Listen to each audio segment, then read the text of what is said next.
Ion South Asia is brought to you by Wells Fargo. Wells Fargo, together we'll go far.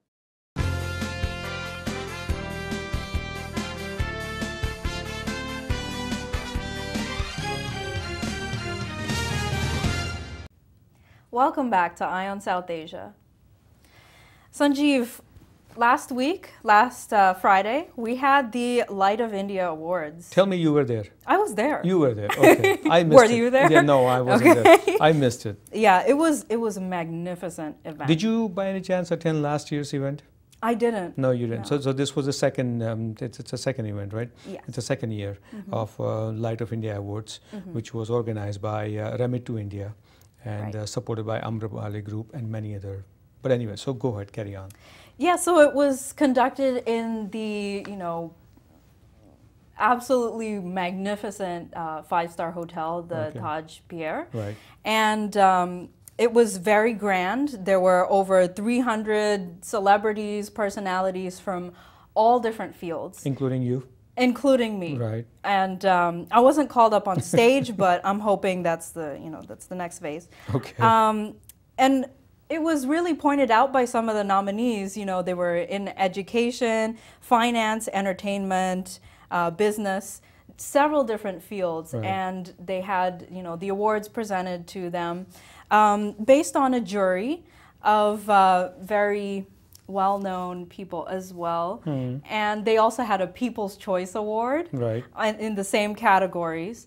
So a lot of the comments from the nominees were actually that, usually we only see entertainers up on the stage, and it was really nice to see people in education and business really be recognized, Right. because it's recognizing Indians from all over the globe Sure. for excellence and achievement. That's what I said. The Light of India Award brings actually, together influential global Indians, because Indians who are very powerful and successful in their own fields, whether it's a success, whether it's a business, art and literature, and education, just like you mentioned. So one, that they have achieved a lot, they have proved it, and these are the gigantic personalities that do so much, and they are the one coming together in this Light of India Awards. Right.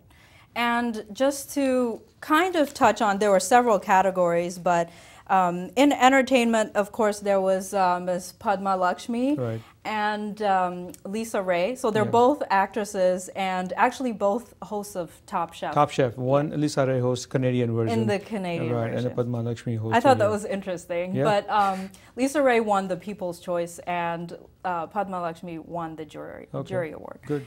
And a couple of others were the Excellence in Business Leadership, Bharat Desai, the founder of Syntel, Right. and Gurpaksh Chahal, the internet entrepreneur. Right. We met so many very interesting personalities. There was also the co-founder of Hotmail there as well. Sabir Bhatia. Yeah, Yeah, Sabir Bhatia was there. yes. And He didn't win any award, did he?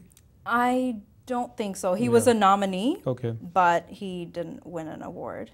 But as we say, they were all winners there. So it was quite a star-studded event. Okay. So. And also this event was co-sponsored by Indian Express and Divya Bhaskar. Absolutely. Yes. All right. So moving on to our next story, we had the spelling bee recently. Speaking of the award yeah. and the recognition. Yes. And the award goes to an Indian American girl. Correct. Which Indian Americans have really been sweeping the spelling bee. I mean, I think, is it like 3 years in a row or 2 years in a row? Because I know last year it was Sukanya, a girl named Sukanya or something had won spelling bee. yes. If I'm not sure, year before there was an Indian also, but I'm not so sure. So at least It I can could say be. 2 years in a row for sure. Yes, and it's been stated that the Indian American victory run began in 1999 when Nupur Lala captured the crown, and she Right. was actually featured in a documentary called Spellbound. Okay. And the winner this year, her name is Snigdha Nandipati, and she's a 14-year-old, and this was the Scripps National Spelling Bee competition, and she's from San Diego. And guess what word she actually spelled Which one is it? I want to see if you can actually pronounce this, but it's Gouda pens. Gouda pens. Gouda pens. Which is a French word for ambush or trap. Right. So I'm can sure you you imagine, knew that before. Can you imagine? I mean, she was being trapped with this word, Right. and she came out of it, and that's the word. I think she spelled it correctly. Guetapens. Yes. Right. And It's then she so won. intuitive, Yeah, right? exactly. They always come up with, like a non-English word, Sure. I should say. And I think if you are well versed in Latin, Right. probably you could spell, anything. Right. There were 9 finalists, and out of 9 finalists, 3 of them were Indians. Mm-hmm. One you had Snigdha Nandipati, 14-year-old. Then the next one was Stuti Mishra, a 14-year-old from Orlando, which I think could not spell one word. And then there was a 12-year-old Arvind Mahankali. Right. From Bayside Hills, New York, a local a kid from here. So there were these 3 were part of total 9 finalists. Right. Out of 278 contestants who started the nationwide spelling bee contest on Wednesday of last week. Right. And Snigdha, actually, her prize is $30,000 in cash, a trophy, $2,500 savings bond, and $5,000 scholarship, as well as $2,600 in reference works from the Encyclopedia Britannica. Good job, Snigdha. All the best to you. Yes. Her grandparents actually flew in from India, and Snigdha said that she studied 6 hours a day during weekdays and 10 to 12 hours a day during weekends. Wow, that's Good for her. amazing discipline. Good for her. All the best to her. Congratulations to Snigdha. And moving on to another community story. This is actually overseas, but it is covering Indian Americans. Not Indian Americans, Indians, the Well, Indian it's diaspora. overseas, it's covering Indian, and I think it has an interesting twist to it. I mean, the reason is just kind of almost unbelievable. Right. Whether the person is orthodox or old-fashioned, but whatever it is, viewers will tell you what the story is all about. Go ahead. Right. A 37-year-old Indian immigrant in Italy, Right. he has killed his pregnant wife because she was too westernized. That's right, and he just didn't like her. He didn't like her seeing in westernized clothes, westernized style, and Western outfit, and he feared that one day she would leave him. Right.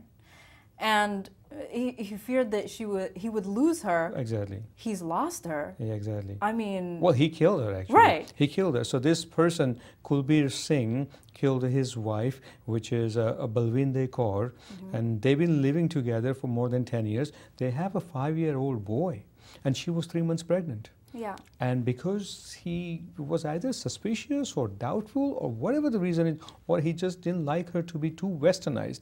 I mean, this guy, Kulbir Singh, living in Italy, right? A Western country. Right. Must be having real orthodox mind and real conservative, I don't know. Right. So he killed her, and he actually threw her body into the river, and that went on missing for 153 days. Wow. What a That's sad story. I that's- mean, that's... awful. Yeah. And he actually told military police that he was sure that she had left home because she wanted to leave him and because she was so westernized. He only, I guess, confessed when the body was found, when body was floated on the river, and that's Right. when he confessed. Yeah, and Kulbir, the man in the story, he had no criminal record. You know, the family seems to be very normal, kind of suburban family. Yeah. But it was just this really unfortunate Yep. incident. So, moving on to our next story. Talk about unfortunate incident. Yes, this is about Unusual. Dunkin' Donuts. Right. Now, usually, we would talk about Dunkin' Donuts being open in India and so forth. But right here in the home front of the US, we have an ex-franchisee owner suing Dunkin' Donuts for racial discrimination. Correct. And her name is Priti Shetty, Right. and she had owned 2 Dunkin' Donuts stores. And she's accusing the company of discriminating against Asian Indian American women of color for refusing to allow her to open a 3rd store. She already owned 2, but later they allowed another applicant man to do the same. Well, actually, what happened, Priti Shetty's husband, Sandesh Shetty, right, made a deal with Dunkin' Donuts to purchase three of them back in 2004 and 2005 for $50,000 each. Two stores were open and operated, were doing fine, and Sandesh asked his wife, Priti, to manage and basically operate the stores, which she was doing it. Because the location for the third store was not finalized, Sandesh or Priti had one location in the mind which they suggested to Dunkin' Donuts. Dunkin' Donuts refused it because they said that for some reason location would not work or location didn't have enough space for drive-through. Right. Right, and then they said that's the company said that's a necessary part of the store. Okay, that's company policy. And then I think the other two stores which Priti was managing, somewhere somehow she got into trouble with the landlord, and I think landlord didn't want one of the locations 24 hours, and so on, so not. And eventually I think she had to shut down the stores or got out of the business. And here Dunkin' Donuts offered that the same location to another person who is also an Indian. And that's where Priti Shetty and Sanjay Shetty decided to sue Dunkin' Donuts for racial discrimination. So if the other person that they sold it to is also an Indian, it's not Caucasian or any other group, then how can it be racial discrimination? How can it be racial? Correct. Yeah, that's the issue to talk about. Yeah. But let's see what Dunkin' Donuts, let's see what their reply is. Right. But it's an unusual case. I mean, Yeah, especially when they're trying to go global and all that sort of thing. They really don't want this sort of lawsuit to really get big and ruin their image. Well, this is what we have heard, let's say, story, that this is what happened, right? We have not heard Dunkin' Donuts reply yet. Exactly. And once they do, we'll let our viewers know. Absolutely. But meantime, let's take a coffee break. All right. We'll be right back on Eye on South Asia. Thank you.